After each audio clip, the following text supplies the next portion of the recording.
Hey friends, we are sharing some footage today that is a few months old. It's from an interview I did for Emily's Entourage. It's a cystic fibrosis research organization, and I wanted to say yes to that opportunity because I knew it would be basically, if I could have any little part in helping further research, I was like, yes. But it was really hard for me, like if I sit here and think about it months later. So I tried to share my heart in that interview. I knew that there was no stopping the tears because that's part of reality. But I wanted to share my heart, and over the last few months, it's come up a few times on the vlog where we'll mention that interview and we'll say, yeah, maybe we should put that up. So here it is. I'm Mary Frey. I am 31 years old and we live in Durham, North Carolina. In 1989, I was born in Maryland, and 7 weeks later, I was diagnosed with cystic fibrosis. With cystic fibrosis and the constantness of the symptoms and the treatments, people often say, I hope you feel better soon. And the hard thing about life with CF is the reality is we probably won't feel better soon. To the outsider, I may look like your average 31-year-old female doing my thing, living life. But if we were to look on the inside, it is 31 years of scar tissue in my lungs and resistant bacteria and liver disease and an enlarged spleen and all sorts of wars going on the inside. Growing up with CF felt normal to me because that was all I knew. And at age 11 was when my infections in my lungs became too severe for just oral antibiotics. And so that was my first round of IV antibiotics. And at that moment in my life, that felt like a really big deal. Years and years later, IV antibiotics are no big deal to me anymore. I can start them at my house with my port, but at age 11, it felt like the biggest deal in the world. And each step of the way, we learned, okay, this is what we need to do for my body in this chapter. And you just keep taking the next step. I remember multiple Christmases where I ended up pretty sick on IV antibiotics, dealing with the nausea and the vomiting and the coughing and all that goes into a pulmonary exacerbation. And I remember wanting to really enjoy Christmas and take in all the sights and smells and all the experiences of Christmas. And at an early age, figuring out how to navigate, what does Christmas look like for me? How do I enjoy time with my family and all of the new fun experiences while also figuring out how to navigate life with CF? I specifically remember going into the bathroom, puking my guts up, and coming back out and just kind of remembering, here I am, I'm in my comfy PJs, and I'm just gonna sit on this couch and take in the beautiful Christmas tree. And that's what it meant to both sit in the reality of CF and then also learn to enjoy what life looks like, even in the midst of the hard. Part of telling my story with CF is me processing, both internally and then also verbally processing.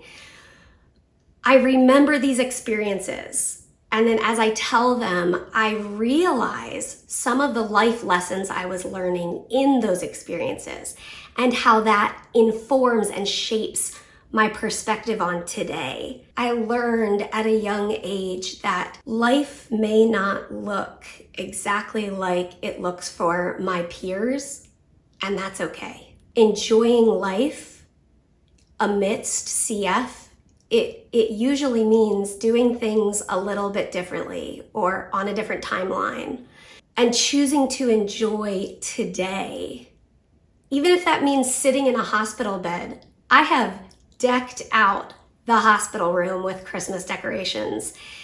And I'm so glad that I did that because it helped me be able to just be. And I do look back on that and I remember missing out on the beautiful lights that you see when you're driving down the dark street and all the lights are on either side of the road. I remember missing that. I definitely missed out on that year, but I didn't miss out on the explosion of Christmas decor that made every nurse smile when she walked in the door. I grew up in a family that knew that being made with cystic fibrosis was not a mistake.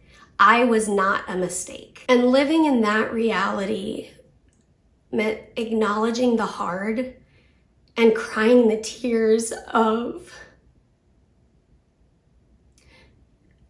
watching your body decline no matter how much work you put in, and knowing I was not a mistake.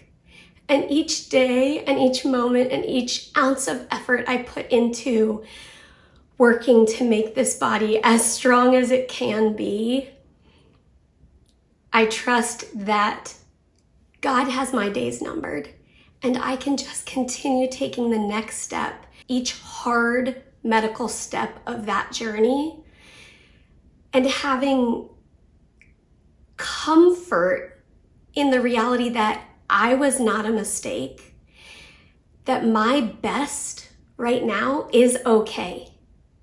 We're not aiming for perfection here. We are aiming to make the most of what we have today. My doctors also reminded me we are working on some medications that could be really helpful in the near future. And I remember my doctor saying, 5 years from now, we should have a really helpful medication. That was many, many years ago. And at that time, I thought, okay, 5 years. And then a year later, a year more of decline, I thought, 4 more years maybe? Can I wait that long? Will I last that long? And years went by and decline continued. And I think I lost a little of my looking forward. I just had to focus on getting through today or this week or this month. And the decline continued. And right when I thought, I'm sure that medication won't work for me. I'm sure it'll work for other people, and I'm so glad. But I think I had lost hope in there being a medication that would work for my body. And then it happened. It worked. And CF, it didn't disappear the day I started taking that triple combination therapy. It didn't disappear, but my hope was definitely restored. And that exhaustion that I was feeling from years and years of decline, in a number of days, the exhaustion was lessening because my body was receiving an unexpected respite that I just did not think it would happen for me. And here I am 15 months later. I feel strong. And I often say I'm speechlessly grateful because I think that that's the only way to say it. As my health was declining, I was being referred to another hospital many states away for a double lung and liver transplant evaluation. And so we made the drive out, we did the 5-day intensive evaluation, and we started taking steps to move to North Carolina, which is where that hospital is. And my health continued to decline. I was too sick to come look at houses. So my husband came out, found us a house. We bought the house, we moved here.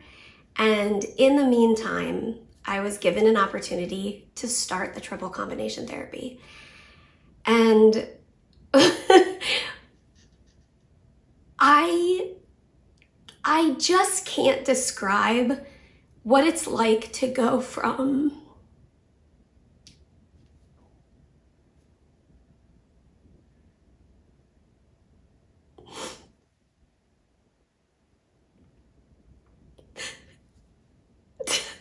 it's still so fresh. And the reality is still setting in that this is actually mine for this time. I have the opportunity to live. Okay. Before I started, it was the hours of coughing to the point of vomiting from the second my eyelids opened in the morning. It's the everyday wanting to have my hot cup of coffee, but realizing I need to wait a couple of hours because if I drink it right now, we will be seeing it again. There's just this reality of my lungs were dealing with so much mucus and so much infection that these violent coughing attacks were really running my life. If I wanted to go to the store, I knew I had to calculate. When I walk to the car and sit in the car, I'll deal with the coughing attack. When we get to the store and I get out of the car and the cold air hits my lungs, I'm going to be a spectacle in the middle of the parking lot. And then we go in the store. And then people make comments like, well, I sure hope I don't catch what you have. And that's just part of everyday life. So before I took that first pill, I sat on the hospital exam bed and I decided to dream a little bit.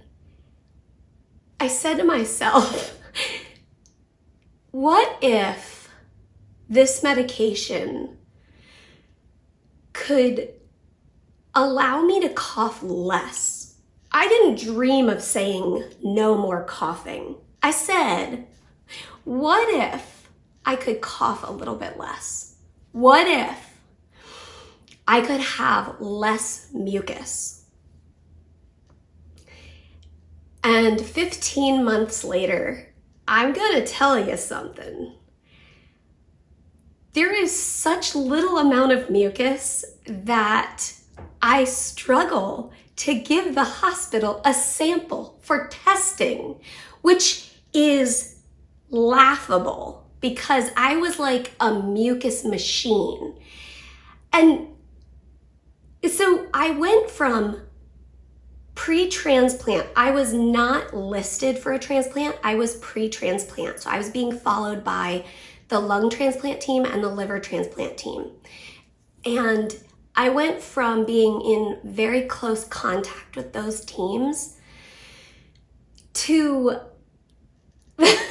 living my life and having very seldom contact with those teams. I do not remember the last time that I actually got to fulfill the every 3 months healthy visit at CF Clinic. I remember reading that in CF literature, like we encourage our patients to have every 3 months well visits, or more often if you become sick. I was sick. I didn't realize that some CF patients didn't have to go to the hospital once a week or once a month.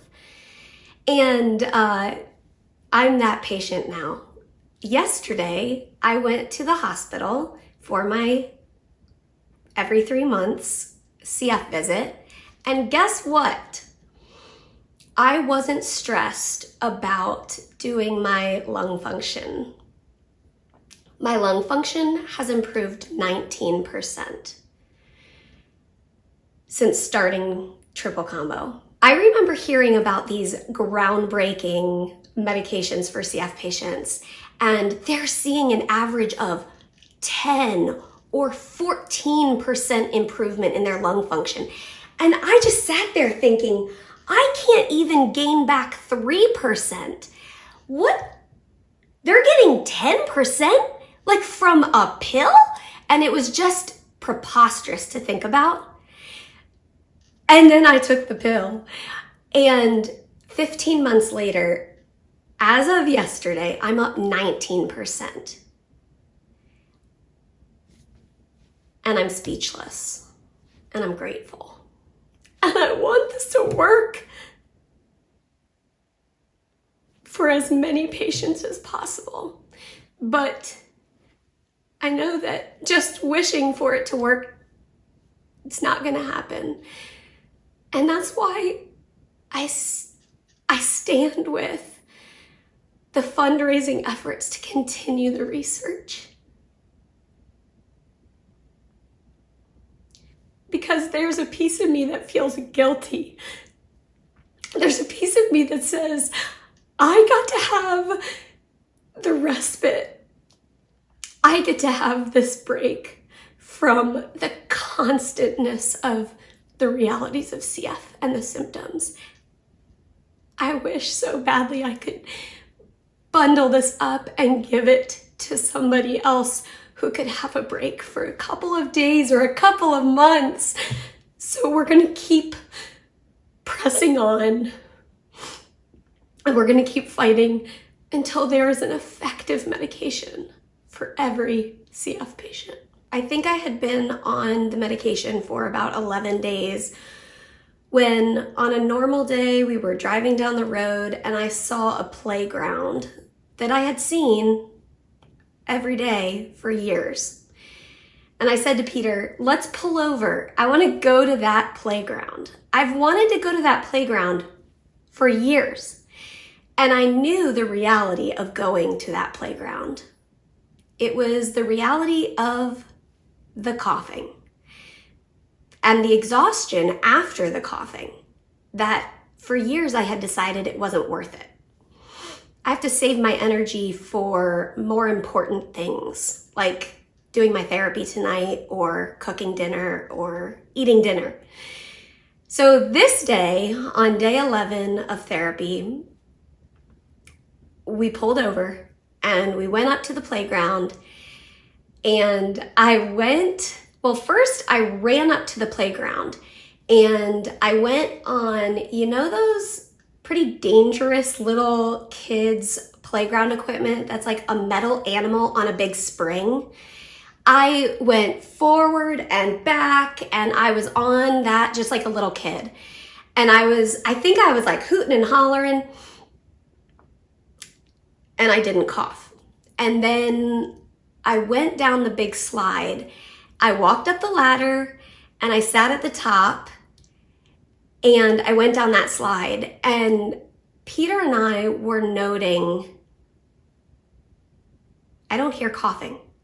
You aren't coughing. I did end up coughing, and that's okay. What we saw was progress, and we hadn't seen progress in the right direction for years. In recent years, I was not the kind of CF patient that goes on IV antibiotics and sees this great rebound. I had a lot of reactions to IV antibiotics. I was dealing with a lot of side effects. So my rebound was like, it's gonna get worse before it gets better. So in recent years, we just weren't used to seeing progress. And so on day 11, I was scared to admit, I think this is working. And a few days later, I think I walked through a parking lot and I sat back in the car and I was like, I think this is working. And by day 14, I think it was either 2 weeks or 1 month, I did my lung function test again and it was up 11%. And I was like, it is working. I don't have any lofty goals right now to climb a mountain or run a marathon. The reality is I had 30 years of decline and those realities of CF in my body. And so my lungs aren't going to get back to 100%. And I am so okay with that because here's what I've learned. It's not about the number. And so some of the things that I thoroughly enjoy with my ease of symptoms is mopping the kitchen floor. And guess what? It doesn't make me cough and I don't throw up mucus on the floor, which means I don't have to clean the floor again. And it is a beautiful thing. And running up the stairs to grab something that I forgot is no longer a huge mountain in front of me. It is doable. And as I breathe heavy at the top of the stairs, I feel so much gratitude that I'm not coughing, that my lungs are breathing heavy because they're working hard and that they conquered that task. There are definitely times throughout our week where we acknowledge I never could have done that before Trikafta. Whether it was something big or something small, but those everyday victories mean the world.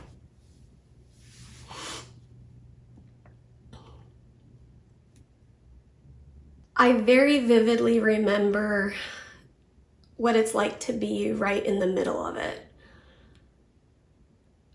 I remember the dread that I felt going to sleep at night because I knew what was waiting for me the moment my eyelids opened.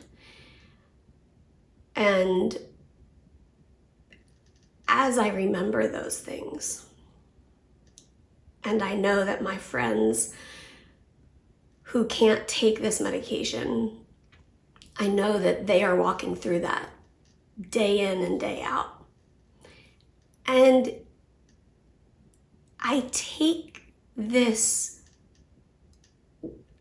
what I call guilt, this guilt of me feeling well while my friends still aren't. That propels me to continue fighting, to continue educating about the realities of cystic fibrosis, to continue fundraising, because I acknowledge the way that we have this medication was from years of fundraising, years of research, and we need to continue so that in months or years to come, that there will be an effective treatment for others.